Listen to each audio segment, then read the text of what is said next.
Hello everyone! Kumusta kayong lahat dyan? May share lang ako sa inyo guys.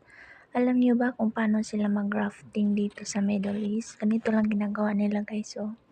Nagputo lang sila ng sanga ng lemons. Puno yan ng lemon guys ah. Tapos, binuklat nila yung balat. Tapos, kumuha sila ng sanga ng orange. Nilagay nila dyan sa siniksik nila dyan oh guys. Ganyan sila mag-grafting dito sa Middle East. Ayan o, nabuhay na siya. Yan. Lahat yan, itong mga sanga na to, yung may mga tinik. Sanga yan ng orange.